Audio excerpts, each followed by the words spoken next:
unification of Germany. Okay, what we have here is a lecture that is going to explain the unification of Germany and the role played by Bismarck, the German statesman of the 19th century, in ensuring that Germany would become a unified country in 1871. Now, on this map that you can see in front of you, there are a number of German states and principalities that you can see, and the largest of them is Prussia, which is up in the northeast of what is now Germany. Some historians have argued that the unification of Germany is actually more the Prussification of the German states, or, as it says here, an expansion of Prussia which culminates in the unification of the German states in 1871. So one of the questions we have to look at briefly is, why did Prussia wish to see all of these states come together under one country? Bismarck, as I said, is going to be a key part of the story, but before we get to Bismarck, we have to maybe look at why these states were all independent in the first place. Why had there not been a desire to bring them all together prior to 1871?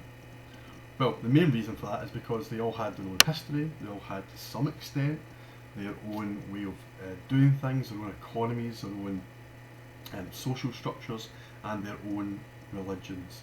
If you were the prince or a king of one of these smaller states, you may not be particularly keen on giving up your power and status as the king of, let's say, Bavaria, to lose to some extent that position. There would still be a king of Bavaria, but you're losing your real power over your own people, and you would be sacrificing that power, or which would be then given to this new position, which would be the Emperor of Germany, or the Kaiser. So there is a kind of personal status issue that might keep the states apart, or did keep the states apart. There were differences in religion, with approximately 35% of the German states being Catholic and the remainder Protestant. Would that be enough to divide these states from each other? Well, possibly. However, as we will see, Germany is unified, and religion, although Bismarck makes an issue of it, is never really an issue. The final factor that most likely kept these states apart was the presence of a country that you can't quite see on this map, but it's round about just above where it says expansion of Prussia, and below this little box, or behind this little box, and that is Austria. Now, Austria, as you are aware, in the 19th century was part of a bigger empire, the Habsburg Empire, or the Austrian-Hungarian Empire, and Austria was also a German-speaking land, and Austria quite liked having control over some of these smaller German states, and Austria, also a predominantly Catholic country, had control over the southern, or influence over the southern German states, such as Bavaria. So it is by no means inevitable that these states would come together and would unite as a German nation, but someone, and one particular state, Prussia, intervenes, and over the course of this period here, 1807 to 1871, moves are made that would eventually result in the unification of Germany. And here is that someone who is deemed to be largely responsible for the unification. This is Otto von Bismarck. Now, Bismarck was the Prussian Prime Minister from the 1860s, and it would be wrong to say that he is not responsible for the unification of Germany. We'll look at what he does in a moment. But I just want to add a little bit of caution here. In history, we are often presented with certain topics or periods in such a way that it looks like one individual, right? This is sometimes referred to as the great man theory, and it was more often than not regarded as being a kind of politics as being a male preserve, obviously. And this great man would somehow, through his cunning, or through tactics, or through waging wars, would make history, would change the course of historical events. And it can be quite dangerous to assume that one person was so powerful that they can bring about something as remarkable as the unification of all different states into one country. So we should always be cautious about this great man theory of history. But it would be wrong to ignore Bismarck. And the reason why so many historians have been interested with Otto von Bismarck is because if you take him out of the equation, it is highly unlikely that Germany would have unified as early as 1871. Okay, so Bismarck, regarded by historians as the man who unifies Germany, although I did mention in the last couple of slides that there were factors that might keep these German states divided, there were factors that would definitely go in the favour of Bismarck if he wanted a united Germany. We should maybe just again think carefully here about Prussia. Prussia being this large state, very powerful state, the most industrial state, the largest army in this part of Europe was the Prussian army. It's Prussia who kind of wants to expand to ensure that she will benefit herself from the changing circumstances that are taking place in Europe at this point. If Prussia expands, it also gives her more security, and she's got France to her west and Russia to her east. So the Prussians like the idea of expanding. Now, they don't necessarily want to call this new state that eventually will exist as Greater Prussia, because it's highly unlikely that other states would get on board with that. But we should keep in mind that to some extent this is a Prussification of the German states. What Bismarck has in his favour is economic alliances and connections between all of these states. There had been an economic union in place long before 1871 called the Zollverein, which led to just more efficient economic trading between these different states. Culture was a big similarity that might pull these states together.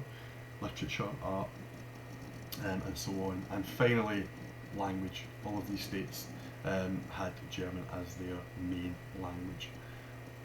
When we look at these factors, it might seem that it's more inevitable at some point in history that these states might decide to come together. What does Bismarck do that ensures the unification of all the German states? Well, we're not going to run through these events at all in any detail because you don't have to know this information, but there are a series of wars that Bismarck is able to engineer against Denmark in 1864, Austria in 1866, and then the big one against the French in 1870. What the kind of tactics of Bismarck does here is, through conflict with foreign powers, he can start to bring the states together, because the states together are stronger at times of war, at times of national security. And Denmark, Austria, but especially France, are seen as being threats to the security of these smaller German states. These smaller German states would quite like the protection of a larger Prussia and a large Bavaria when it came to issues such as war or conflict. Now, the historian Eric Hobsbawm, in his book Nations and Nationalism, does make this very clear. He's talking about Britain and why Britain came to be a kind of unified power from 1707 onwards, when Scotland signed the Treaty of Union.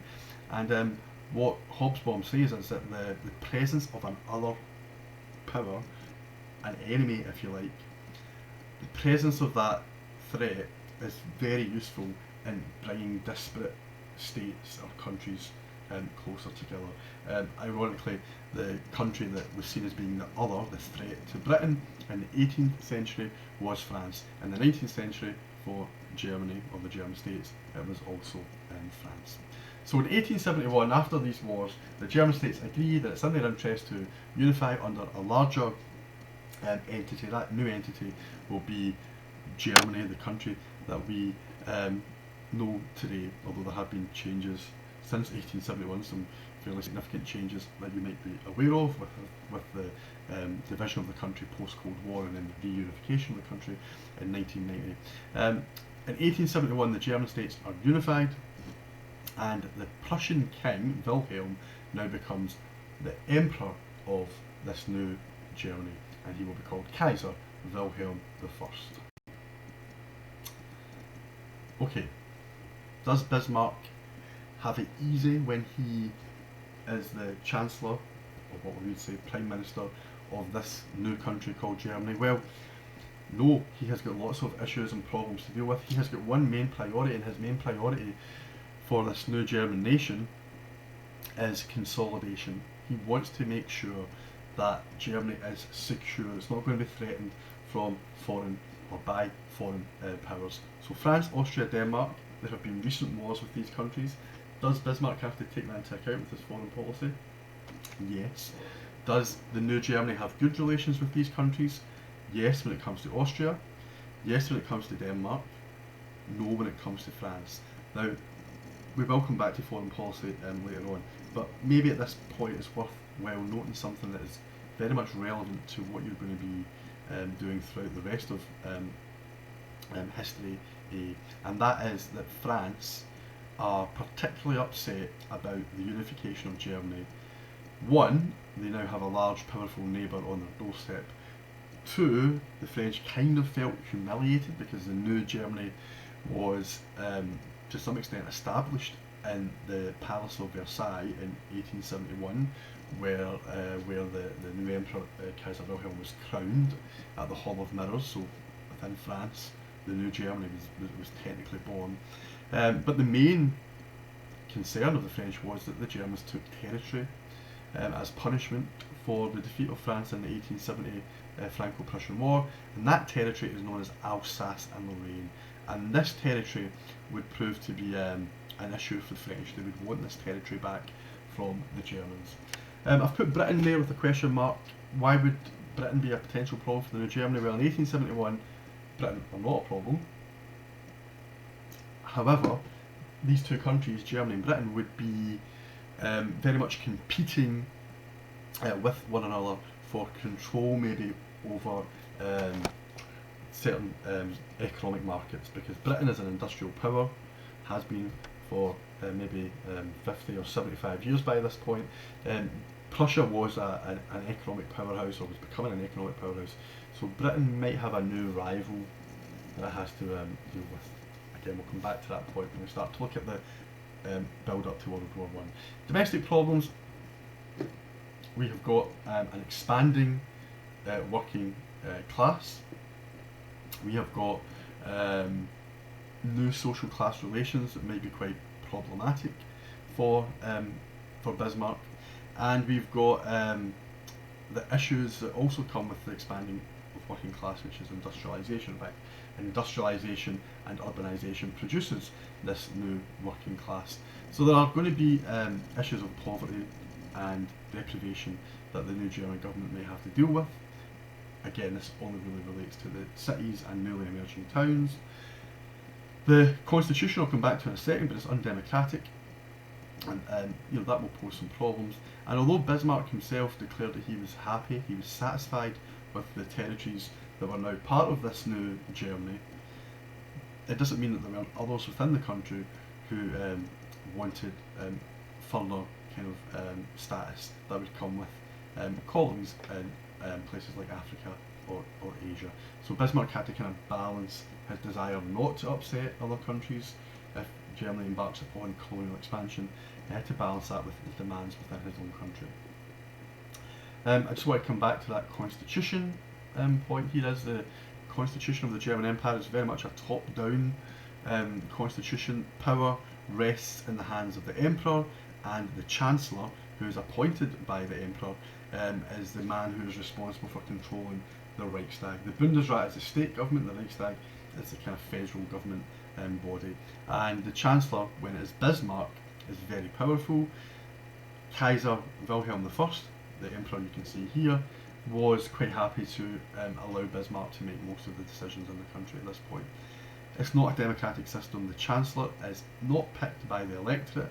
The Chancellor is selected by the Emperor. The Chancellor can therefore be removed by the Emperor. The Emperor really has the final decision to some extent, and the Chancellor always has to kind of bear that in mind. The Reichstag can pass legislation, but the Reichstag ultimately can be dissolved if the Emperor wished it to be dissolved. That's another issue that we will return to in the coming weeks, because that is something that definitely will appear as an issue as we get closer to the outbreak of the First World War. Okay, let's look at Bismarck's Germany. Here is Kaiser Wilhelm I, here is Bismarck. And the reason I put these two men up very quickly is just to make it clear that the relationship between these two individuals is sometimes strained, but more often than not, Bismarck is given free rein to do as he pleases. And yeah, that's kind of what he does do. Before we start to look at some of these problems, I just want to kind of point out Germany's position on the map of Europe. You can see I've circled it here, that Germany is in some respects in an excellent position, right at the heart of Europe, with fantastic mineral resources, easy to trade with lots of other countries around her. But at the same time, if, worst case scenario, Germany ends up at war with one country, she has to be very careful as to who her allies are and who are not, because there is always the danger of facing a war on more than one front. Okay, let's deal with Bismarck's domestic policies. There are two groups, if you like, two problem groups that Bismarck believed he had to deal with. These were the Catholics and the Socialists. And yeah, I'm going to explain a little bit more about these in the future slides. As I say, Bismarck is not aligned with any political party. He is a politician who is appointed by the Kaiser, but he can align himself with different political parties in the Reichstag, and the political party he does align himself with is the National Liberals. And the National Liberals are a pro-unification party, so that makes them attractive to Bismarck. They were very much in favour of these wars that brought the country together. They are Protestant, and that again is something which Bismarck can use. Eventually the economic ideological position of the National Liberals turn them away from Bismarck, because he believes in free trade, and Bismarck didn't believe in free trade. He believes in protecting the wealthy landowners in Prussia, the landowning class that Bismarck came from. So he will eventually fall out with the National Liberals, but in the first kind of 5 years or so of the new Germany, they were his political ally in the Reichstag. We're going to deal first of all with the Socialists. Here we see a cartoon of the day between Bismarck and the Pope, and yeah, the relationship between the Pope and Bismarck would be strained, and it kind of became a little bit like a game of chess in terms of how Bismarck's Germany dealt with the Catholic Church in the early years of this new country.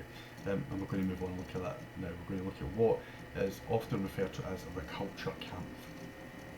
So, the culture camp is translated roughly as struggle of cultures, right? Cultural struggle. It's not necessarily the most useful of translations. What the culture camp really was a ideological battle between the Protestant German state and the Catholic Church.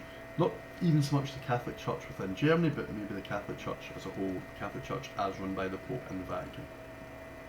Now, one of Bismarck's main concerns was the presence of a new political party within Germany. This new political party were known as the Catholic Centre Party, sometimes referred to, as you can see here, as Zentrum, the German word for centre. Now, the Catholic population of Germany, roughly about 35% or 15 million of the 50 million population. This Catholic population was mostly located in the southern part of Germany, as I mentioned earlier, in Bavaria. Did Bismarck have any need to fear this group? Did he believe that they would be disloyal to the new German state? Would they be disloyal to the Kaiser? Would they be more likely to, first and foremost see the Pope as their leader, not just their spiritual leader, but also maybe their political leader? Bismarck may have miscalculated German Catholics. German Catholics were pretty loyal, or pretty much patriotic to the new country, and this culture camp, this attack on the Catholic Church, proved to some extent to be an error on behalf of Bismarck. Was Bismarck acting rationally or irrationally? Well, if you look at this map again, the countries that surround Germany, France, Italy, Austria, are, at least in the southern part of Germany's borders, they are all Catholic countries. And Bismarck may have been fearful that if, let's say, France wanted revenge for the defeat during the Franco-Prussian War, would southern German Catholics support the French over the Germans?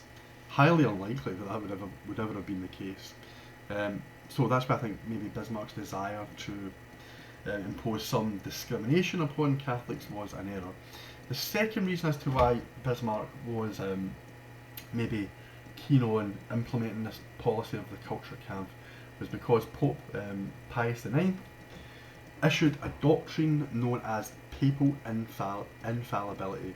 And all this really means is that the Pope, as God's representative on earth, must be listened to, and his words must be obeyed by all Catholics. Bismarck's fear here is that Catholics might therefore be willing to ignore German laws or ignore the power of the Kaiser and the German state, and instead would follow what they had been told by the Pope in Rome. So that was kind of Bismarck's concerns, you might say, and therefore we get this culture camp, which is depicted in this cartoon, really as a struggle between the Pope and Bismarck representing Germany. Who would control the Catholic Church in Germany? Well, Bismarck believed that he could take control of the Catholic Church by basically making life more difficult for Catholics. This is where Bismarck's policy seems a little bit bizarre. There were a number of laws that were passed, known as the May laws or the Falk laws. Falk was the Minister for Culture and Religion in Germany, and these laws would punish Catholics, but they were not meant to punish all Catholics. They were only meant to punish a certain group of the Catholic population, a group that might be referred to as the New Catholics. Old Catholics were maybe less keen to accept this doctrine of papal infallibility. Not all Catholics basically agreed that they should agree with what the Pope had said. So Bismarck could get the support of some Catholics by saying, I'm trying to defend the freedoms and rights of Catholics within Germany, and Bismarck was also trying to say that it's only those who really deserve to be punished. It's only those who are buying into this doctrine of papal infallibility. So the Catholic Church are persecuted, you could say, maybe not in the most severe ways, but you can see some of the bullet points here, from the use of the pulpit to state supervision of Catholic schooling. Jesuits, who are a missionary Catholic organisation, were banned from Germany. Relationships with the Vatican obviously deteriorated during this point, and so on. If you think about this, you want to kind of gain support from German Catholics so they are loyal and dedicated to the new German state. You might think persecution is the last thing that you should do if you want them to really buy into this new German nation. Did the Catholic Centre Party, who were the representatives, if you like, of Catholics in Germany, did their votes decrease as a result of the culture camp? Did Bismarck set out to diminish the power of the Catholic Centre Party? Yes, he did. Was he successful? If you click on this link, up will pop in this table here, and what you're interested in is obviously how the Catholic Centre Party performed over the course of the period when the culture camp was at its kind of peak. So 63 seats for the Catholic Centre Party in 1871. When we get to 1874, it's at 91, and when we get to 1877, it is at 93, and when we get to 1878, it is 94. What Bismarck has done is taken a party that had 63 seats at the beginning of the new German Reich, and by the time we get to 1878, when the culture camp comes to an end, the vote has gone up by a third. So Bismarck completely fails in his aims to clip the wings of the Catholics. However, Bismarck, smart as he is, manages to take the Catholics, who were the initial enemy of the Reich, and they become allies because Bismarck now turns his attention to another potential enemy of the state, and this new enemy would be the Socialists, and the Socialists were also seen as a threat to German unity because obviously of some elements of socialism being anti-religion or atheistic. Then it was not that difficult for Bismarck to get the Catholics on his side. So once he abandons the National Liberals, the Catholic Centre Party are his new party that he will ally with during the next 10 years or so. Now, the Socialist Party are deemed to be a threat to German unity because of what some would see as being a radical manifesto that is not long been written, 1848, the Communist Manifesto of Marx and Engels. This kind of outlining of how not just Germany but the world should follow a model that would eventually lead to revolution where the working class would take control of society.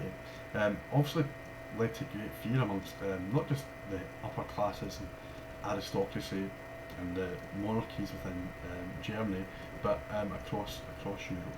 So if socialists believed the views of Marx and Engels, then that is obviously a problem for the new German state. And Bismarck was very much aware that Marx was a German, Engels was a German. They had both been exiled by this point.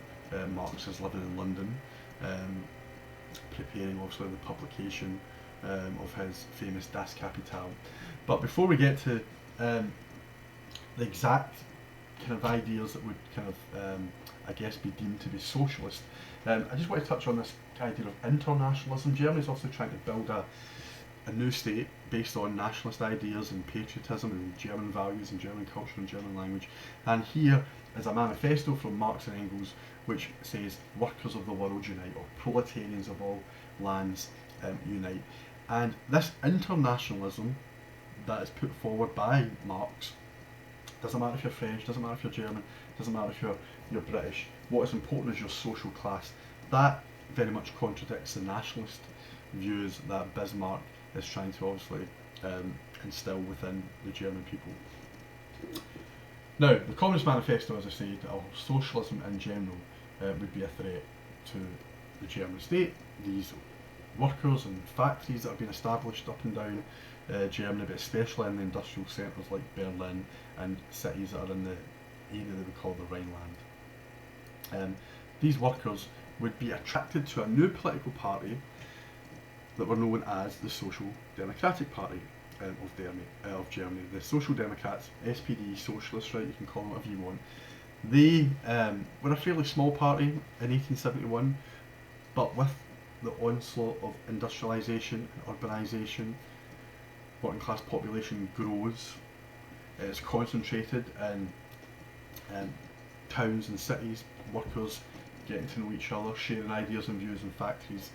The working class start to maybe recognise that the SPD, this new party, might be the party that they should vote for, because what the SPD favoured were policies, legislation that would be beneficial to the working class. Because if you're a member of the working class and you're working in a factory for long hours for low pay, then a political party comes along and says, we will change that, we will make things better, then you can see the attraction of voting for the SPD. Bismarck was therefore fearful that the socialists were a threat, not just to German national unity, but also a threat to those who had power and wealth within Germany. The idea of the masses having control over German society was just far too much for these German landed elites to even consider.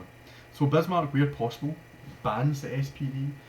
It doesn't necessarily stop them from being a political party, right? The National Liberals would not accept that type of censorship, but he passes laws that make it very difficult for the SPD to sell their newspapers, to have meetings, to campaign at elections. These, what you might call heavy-handed tactics, don't work. So the discrimination against the Catholics never worked, discrimination against the Socialists does not work, and therefore what we see is that Bismarck comes to the conclusion that maybe a better method rather than using the stick, would be the carrot, and he implements what you might call a very basic form of state socialism, where laws are passed between 1883 and 1889 that will benefit the working class if they're sick, if they have accidents in the workplace, and when they become pensioners. So Bismarck is kind of in a tricky place. He's got those on the political right who are absolutely disgusted by these forms of state socialism, in inverted commas, and there are those on the political left, social democrats, who are saying, well, okay, we're grateful for these little pieces of legislation, but that's only just the beginning of it. So Bismarck doesn't quite address the issues with the working class. And again, if you jump back to the election results, you will see that the working class do okay, or the Social Democrats do okay. They start off, as I said, as a party with very few seats. We see slow increases over the course of the period, quite slow. But when we get to the next decade of the 1880s, the Social Democrats eventually hit 35 seats. And when we get to the beginnings of the 20th century, the Social Democrat seats jump up again and again until they become the largest party within Germany. So Bismarck never really addresses the problem of socialism, and these socialists might not be as patriotic as Bismarck would like. Okay, let's move on to Bismarck's foreign policy and try and conclude, just how successful Bismarck was between 1871 and 1890 in managing the German state. Foreign policy is a bit more complicated, but it's much more relevant to what you eventually will be assessed on. You're going to be assessed on why Germany goes to war in 1914. Well, if you adapt a kind of approach which suggests that maybe long-term factors are responsible, then it doesn't do any harm to go back as far as Bismarck's foreign policy in 1871, even though you're not going to look at why Germany goes to war, kind of major factors that don't really come up until the 20th century. Okay, let's very quickly reassess Germany's position in this new Europe, if you like, post 1871. Germany has a large population, roughly 50 million. They've got the best army. The Prussian army now becomes the German army. They're the best army in mainland Europe. Not the largest, but the best. And Germany has great economic potential. There is, to some extent, some envy amongst other European powers directed towards Germany, because Germany has become a success story. So Bismarck is aware of that, right? He does not want to upset other European countries. The last thing that Bismarck really wants is more war, right? He had enough war in the 1860s to unify the country.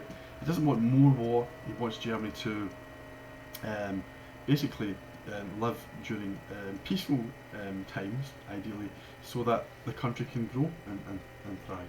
And he therefore has a foreign policy that has, I guess, 5 main aims.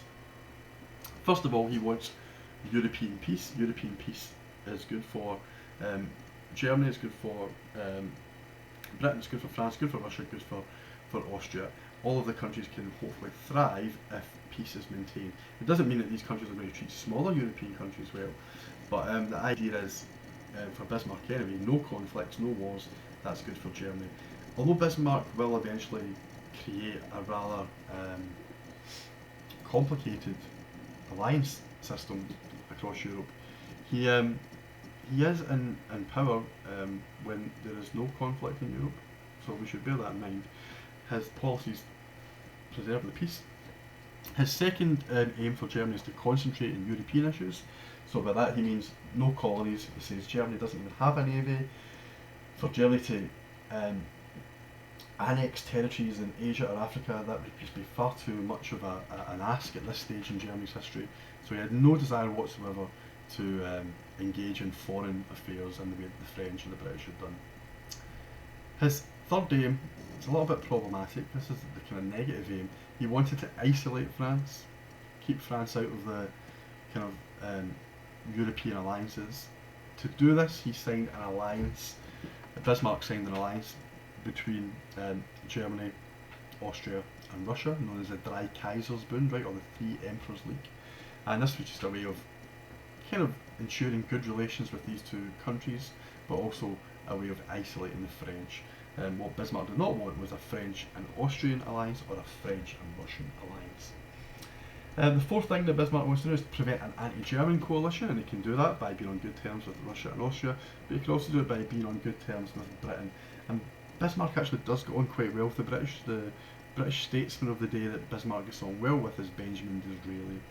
And you know, who knows what would happen in history if Bismarck had remained in power longer, but he does seem to have the charisma to keep Germany out of any potential conflicts with other European countries. And number five, quite a smart move from Bismarck, he actually encourages Britain and France and Russia to embark upon non-European activities. And if Britain and France get into some type of argument or conflict with each other over, let's say, Egypt or the Sudan, that's fine. It meant that Germany could quietly go about her business in Europe, growing more and more powerful. It is therefore safe to say that Bismarck's foreign policy during the period 1871 to 1890 is a defensive policy. Right? Definitely not aggressive, defensive. And yeah, this was good for Europe. This little map just kind of shows you, you know, that Bismarck wanted to maintain peace, or be at peace with Britain, Russia, Austria-Hungary. That he wanted to turn Britain and France away from European affairs to foreign affairs, and the purple box really represents or symbolises Bismarck's attempts to isolate France. If France has no real allies, then Germany will not suffer some type of revenge for her taking of Alsace and Lorraine. I just want to very quickly finish on the fact that although Bismarck was opposed to foreign colonies, Germany did acquire some territories in the 19th century. Togo, Cameroon, quite a large state I guess, it was split between the Germans and the French. German Southwest Africa, German East Africa, New Guinea, and this here is a little island of a coaling station called Kiao Chau in the China region. There is very little of the German Empire compared to what other countries at this point had. But Bismarck was absolutely fine with this. As you can see from Germany's location, they only really have this sea access here, which is the Baltic Sea, and that's frozen over for good parts of the year. So it's not really practical for Germany to have a large navy. Okay, that is our lecture on Bismarck and the unification of Germany and the first 2 decades of this new German state under Bismarck's rule.